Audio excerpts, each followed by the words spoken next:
क्या आपने कभी किसी ट्रैफिक सिग्नल पर एक छोटे बच्चे को गंदे कपड़े में भीख मांगते देखा है, या किसी बूढ़ी औरत को जो आपके कार के शीशे पर दस्तक देती है और कहती है बेटा कुछ दे दो, 2 दिन से भूखी हूँ। क्या आपने कभी ये सोचा है कि क्या ये लोग सच में जरूरतमंद है या फिर किसी बहुत बड़े खेल का हिस्सा है? आज हम बात करेंगे उस काले सच की जिसे देखकर आप कभी भी वैसे सोच नहीं पाएंगे जैसे आज तक सोचते आए हैं। आज हम बात करेंगे भिखारी माफिया। भारत जैसे देश में गरीबी एक वास्तविकता है, लेकिन भीख मांगना अब सिर्फ गरीबी का प्रतीक नहीं रह गया, ये बन चुकी है एक संगठित अपराध। एक ऐसा अपराध जिसे मासूमों को मजबूर किया जाता है, उनका शोषण किया जाता है और करोड़ों रुपए का धंधा चलाया जाता है, वो भी खुलेआम। 2016 में दिल्ली पुलिस ने एक रिपोर्ट में बताया कि भीख मांगने से जुड़ी गतिविधियां राजधानी के कोई हिस्सों में गैंग द्वारा नियंत्रित किया जाता है। ट्रैफिक सिग्नल पर भीख मांगने वाले कई बच्चे अगवा किए गए बच्चे होते हैं और इसी के चलते अब उनका डीएनए टेस्ट किया जाएगा। केवल दिल्ली ही नहीं, मुंबई, लखनऊ, कोलकाता, हैदराबाद, जयपुर जैसे कई बड़े शहरों में ये माफिया अपना जाल फैला चुके हैं। एक अनुमान के अनुसार भारत में हर साल 100 से 150 करोड़ रुपए तक की कमाई सिर्फ भीख से होती है। और ये पैसा कहाँ जाता है? गरीबों के जेब में नहीं बल्कि उनके मालिकों की तिजोरियों में। अब जरा समझते हैं कि ये माफिया आखिर कैसे काम करता है।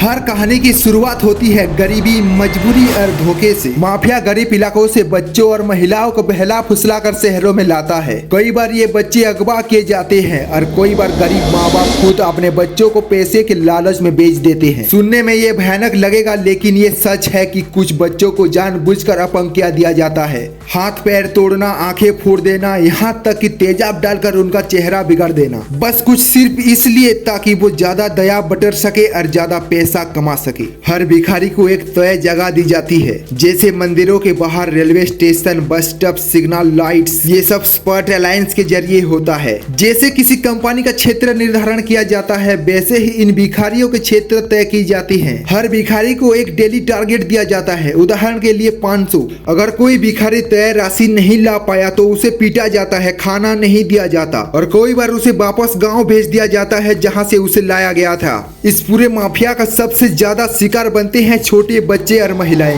क्या आप जानते हैं कि बच्चों को किराए पर दिया जाता है? हाँ, 300 से 500 प्रतिदिन में। महिलाएं बच्चों को गोद पर लेकर भीख मांगती हैं। वो बच्चा उनका नहीं होता, बस उनका मासूम चेहरे से लोगों का दया ले जाती है। भिखारी माफिया सिर्फ पैसों तक सीमित नहीं रहता, ये यौन शोषण, मानव तस्करी और बाल तस्करी तक फैल चुका है। कोई महिलाओं को जबरदस्त भीख मंगवाई जाती है, रात को उनके साथ अनहोनी घटनाएं घटी जाती है। कुछ महिलाएं तो जानबूझकर बार बार गर्भवती बनाई जाती है ताकि उनका भीख मांगने वाला रूप और ज्यादा दयनीय लगे। अब सवाल उठता है, क्या सरकार और पुलिस को इसकी खबर नहीं होती? कोई पुलिस अधिकारी या तो रिश्वत लेते हैं या आंखें मूंद लेते हैं। भारत के कोई राज्यों में बेगर प्रोहिबिशन लॉ है जो कहता है कि कोई भी व्यक्ति सार्वजनिक स्थानों पर जबरन या सांगठिक तरीके से भीख नहीं मांग सकता, लेकिन इन कानूनों का प्रभाव जमीन पर सिर्फ ना के बराबर है। कुछ समाज सेवक और एनजीओ लगातार इस मुद्दे पर काम कर रहे हैं, जैसे बचपन बचाओ आंदोलन, चाइल्डलाइन गूंज जैसी संस्थाएं बच्चों को रेस्क्यू करती है,